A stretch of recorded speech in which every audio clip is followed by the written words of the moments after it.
From conference room number 2 at the Government Administration Building in Phillipsburg, welcome to this Department of Community Development, Family and Humanitarian Affairs information session, themed Strengthen the Pillars, Celebrating Families with host Semona Morton. Hello everyone, I am Semona Morton.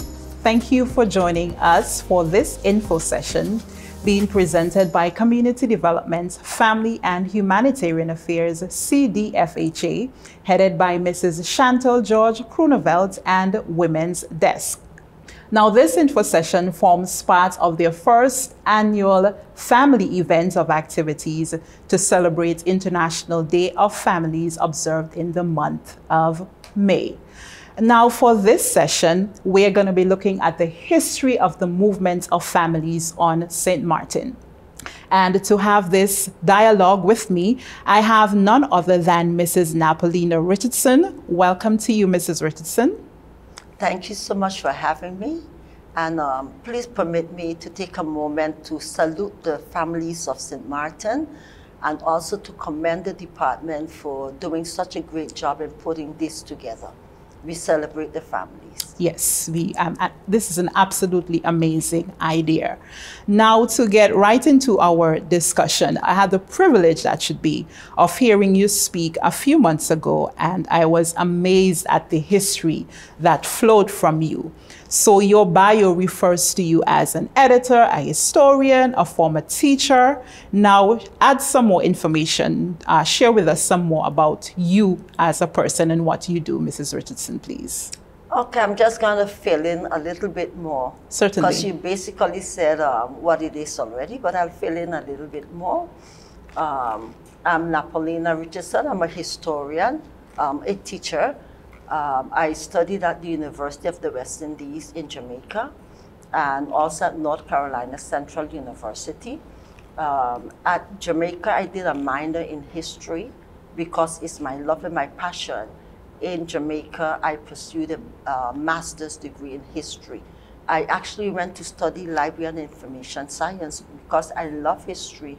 I also pursued a degree in history. So it was my pleasure to come back to St. Martin and teach for 10 years at St. Martin Academy, and then another 11 years at St. Dominic High School, teaching the history of the Caribbean, of St. Martin. When when the opportunity presented itself, I have a passion for history. Okay. So I'm happy to talk about this topic today. Okay. And one more thing you omitted, you're a pastor. I'm a pastor, yes. Okay, so in speaking to you in your capacity as a historian, what was it that birthed this love for the history of St. Martin families? I think I'm just wired for history. My mind just, anything historic, I'm just, I would find myself going after it. I could become so passionate. I want to research, I want to know. But in studying the history, when I looked at how the society of St. Martin was built, the role of the families, how the men work, how the women work, at the time that the men traveled out and built the society on remittances, I think it was very interesting. Okay, given that interest, how important would you say it is to be aware of the history of the family movement? It's very important, history on a whole. For one to know or really build the future, you have to go back and look at lessons learned from the past, what took place in the past, and then you continue to build. So it's very important that even as you look at the families, it helps us to understand the families of St. Martin, how the society were built, so that we can continue to build. Especially now we're talking about nation building. It's no way you can just jump and start to build the nation without really visiting the foundation, go back to where we've come from, what we have achieved as a people, and look at certain strengths within the people, because a strong society is built on a strong family, as we are celebrating families. A strong society is built on strong families, and then the strong society helps to build a strong nation. So that is very important, that as a people, we can study the family structures, family pattern, and then also look at the history of how we have developed as a family. Okay, so a strong family, a strong society is built on a strong family. Correct. Could you give us a synopsis of some of the discoveries that you've made concerning the history of families? If you're looking at the histories of families, from a historical perspective, I tend to break it down. You can look at a pre-emancipation history of the families, and then post-emancipation history of the families. And then you want to look at the modern day, present day family, what is happening within the family, where have we arrived, where have we reached, accomplished, or achieved as a family. We found that this people of St. Martin, the families are very strong, very resilient, and have built society to where it is today. That when you look at the history, at one point, we traveled out and we built this country based on remittances. And today we have built it to the place that St. Martin have become the hub, and now many are traveling to St. Martin and building their country based on remittances that they're getting from St. Martin. So when you use the term remittances, could you explain what that means? Remittances is like the person traveled to work in another country, in a host country, and the money that they are generating, they are sending back home to support their family. Therefore, also then they are building their economy back home, but it's based on money that's being, they work for in a host country, in another country. And we will find that St. Martin finds itself in the reverse now. At one point, we traveled to, in the early 20th century or the late 19th century, we traveled to places like Panama and also to the Dominican Republic. And we work. Remittances were sent to St. Martin. The men in particular traveled, and they would send back the remittances, and the women then built homes, developed the agriculture, the backyard gardening, raised the children. Therefore, they were building the country based on remittances. In the 1920s, we have that. Again, there was a second wave and a second movement where St. Martin people traveled to Curacao and also to Aruba with the oil refinery, the Lago in Aruba and Shell in Curacao.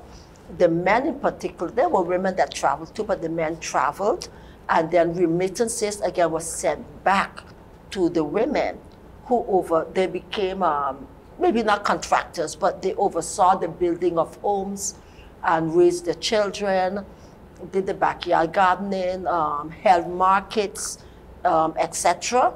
Until in the 1960s, you found that quite a bit of the families came back to St. Martin. Why? There was a change in the economy in St. Martin, where the tourism industry started to boom. And as the tourism industry started to boom, then you saw a different role. The family played a different role again. As they came back, they were building hotels. They were getting into car rentals. They were doing restaurants. And they were offering other services. And therefore, with that reversal, you found then persons from the other islands where they once traveled to are now they're moving to St. Martin. And then the same pattern is continuing, where they are using all the remittances and sending to support their families abroad and build their economies abroad as well. Okay. You mentioned in your comments pre-emancipation, post-emancipation, and modern day. Isn't this something that you think that our children should be taught in school, at least at the primary level? Definitely, for them to? At all levels, even at university. Okay. So come from kindergarten, go right back up, even within the home. It's important. We need to know who we are. We need to know where we are going. We are talking about nation building. How could you build a nation if you don't know who you are? You don't know where you came from, you don't know your past. So it's very important. If you look at the pre-emancipation history, looking at the plantation society, you find the same strong resilience within the people of St. Martin during that time. the economy in those days was the agricultural economy, based on agriculture, and men and women worked in fields, etc. In post-emancipation, you found that there was a move away from a plantation, from an agricultural society. Families more engaged the backyard gardening, but in terms of an industrial production of agriculture, they shied away from that, and they found other ways. There was also the salt industry, and given time, that too went down, and that's why the people then eventually, after the salt industry went down, they started to travel out, and then the remittances came. Eventually in the 1960s, then you have a turnaround in Sematan economy, what we call the boom in the economy, the boom that we're still experiencing today. There may have been some variations, some ups and downs in it, but it has really caused a turnaround. And again, the families have been playing a very important role in it. You have legacies of family businesses that run from one family to the other, but they have maintained that business within the family, hence keeping the, contributing to the Sematan economy and keeping it alive and going. We have the restaurants and many other services and whatever else that we are doing as families. The market, just going to the market, the marketplaces, etc. And on Saturday, whether you had the butchers on the market or you had women bringing their produce to the markets to sell, it was just awesome, but they kept the economy alive. Again, strong families and very resilient. Okay. Wow, amazing. The history, to hear the history of the movements of people concerning the island of St. Martin. We're going to be right back for more of a history lesson with Mrs. Napolina Richardson. Strengthen the Pillars, Celebrating Families. This is a Department of Community Development, Family and Humanitarian Affairs information session.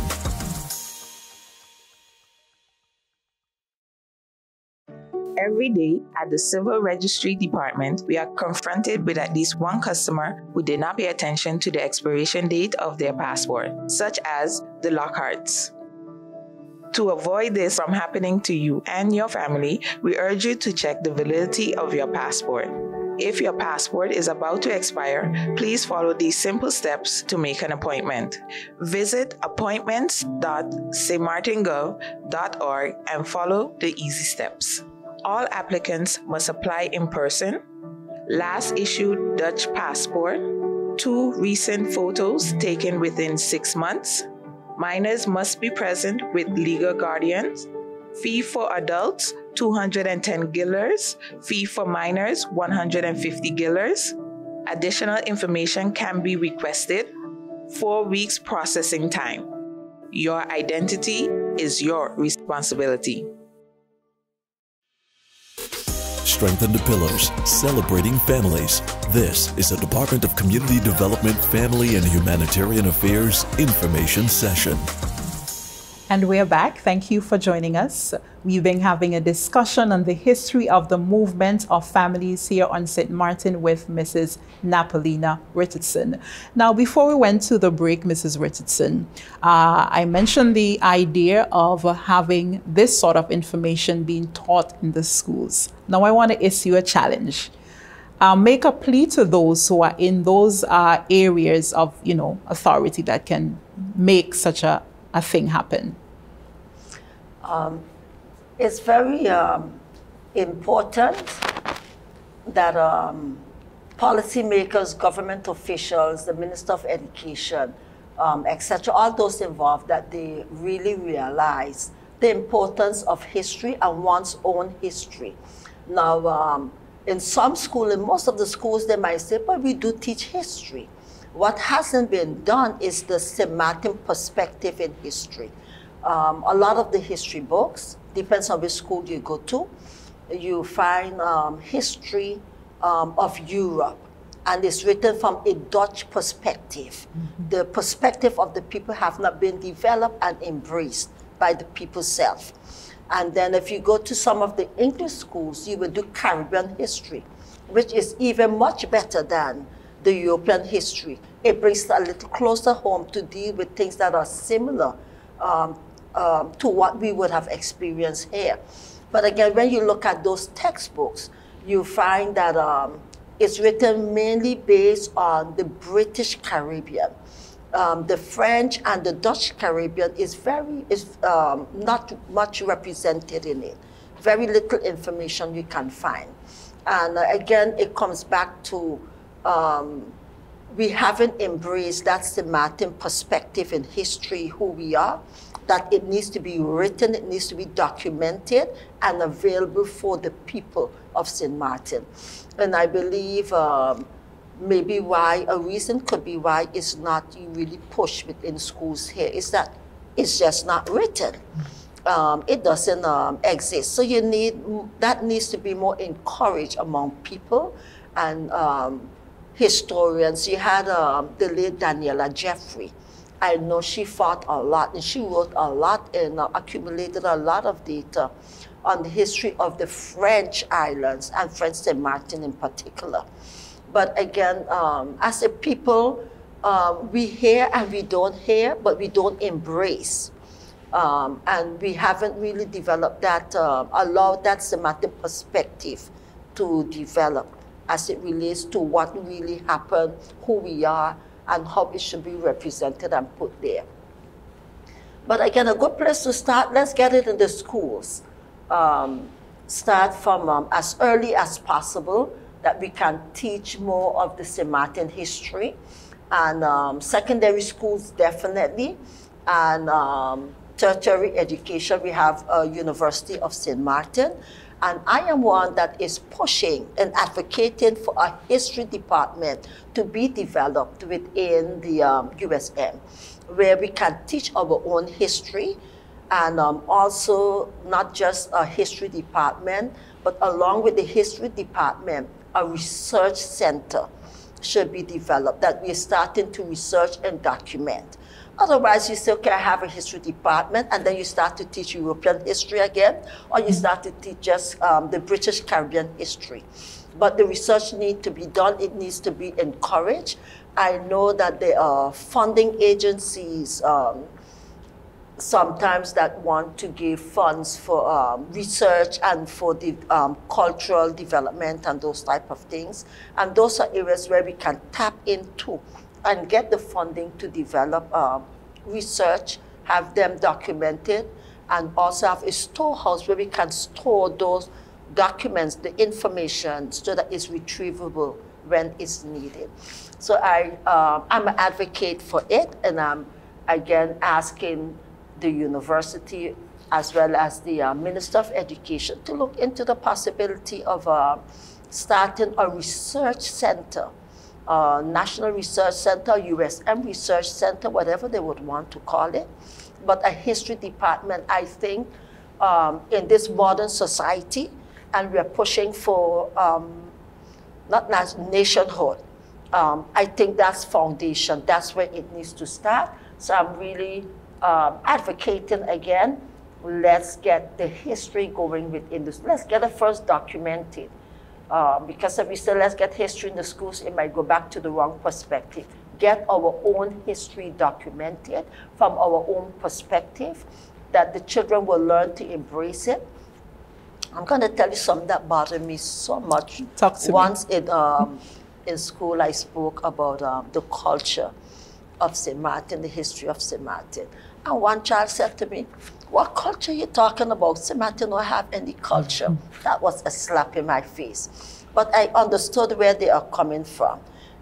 There's that misinformation. They have never embraced it. It's not presented to them, so they don't know it. In other words, the student was saying, we don't know what you're talking about. What's St. Martin history? What's St. Martin culture?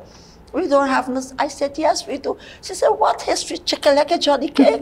I said, wow, have we come to that? But when we do not teach our children who we are, they don't know who they are, and they cannot embrace who they are. So we need to teach it. It needs to be understood. It needs to be accepted. and at all levels. If you, persons also say that as a people, we're not patriotic and we are not, you don't find really national, we are not nationalistic. But it boils back down to that people, they don't know who they are, what they're going to be patriotic about. Okay, we love St. Martin, and the former Commissioner Louis Laveis did an awesome job in getting the people to recognize the flags and the national symbols and embrace them. You also have writings of La Sama Sekou, the national symbols of St. Martin, that has helped a lot. We need more of that type of thing. We have a national publishing house, House of Nahesi on the island. We need to give them work to do.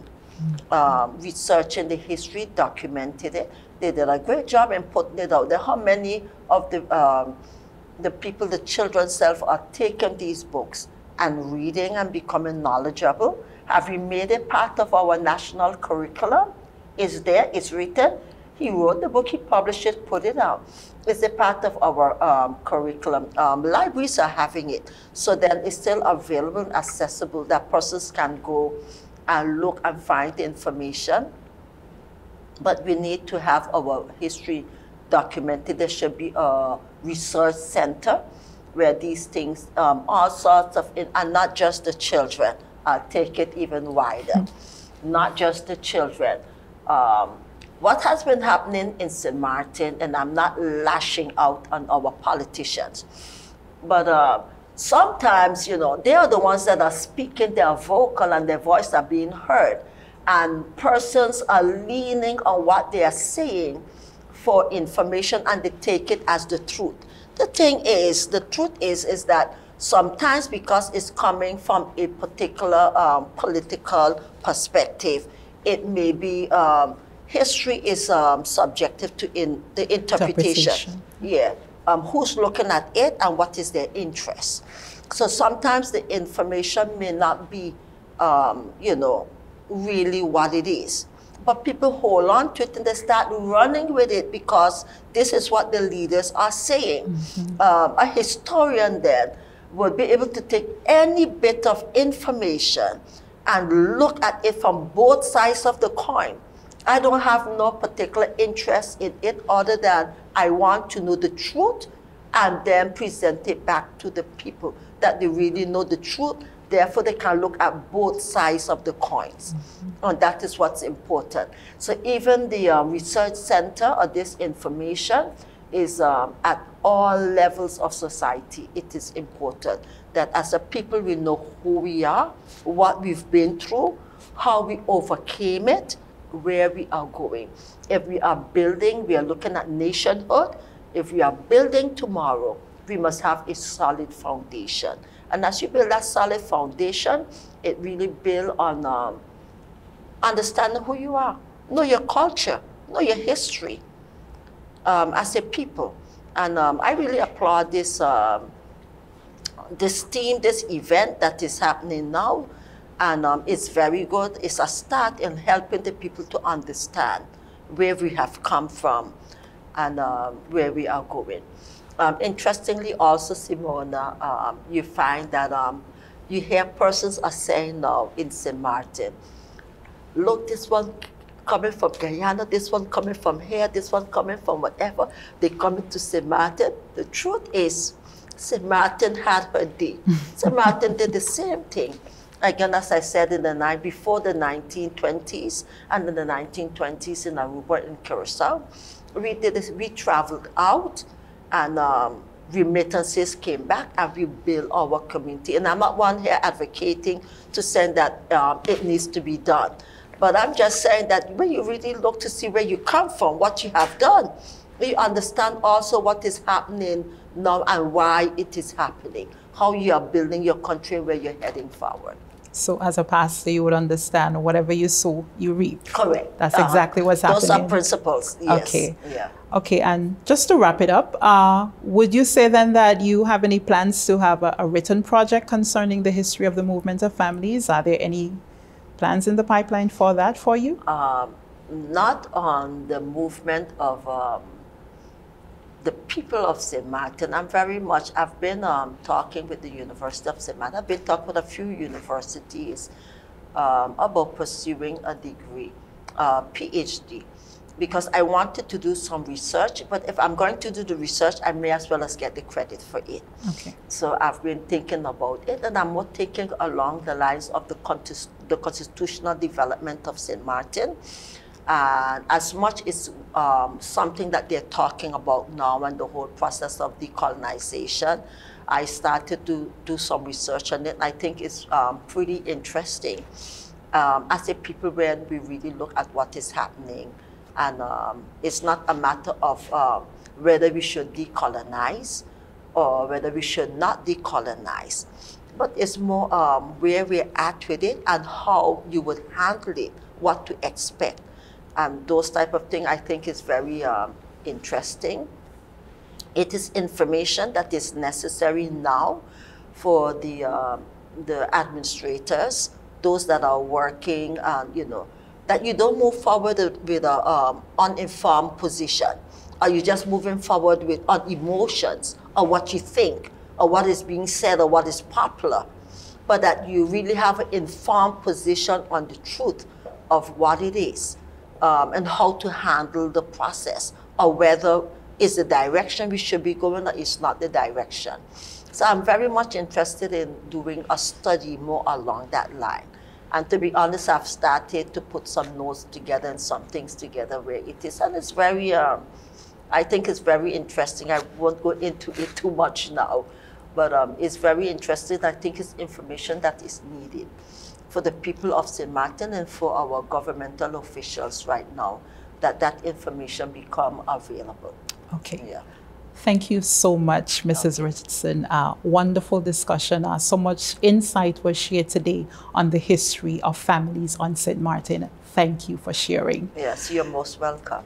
And so that officially brings us to the end of our second and final info session, hosted by Community Development, Family and Humanitarian Affairs, along with Women's Desk, to celebrate International Families Day 2021. I have been your host, Semona Morton. Thank you for joining us and see you soon.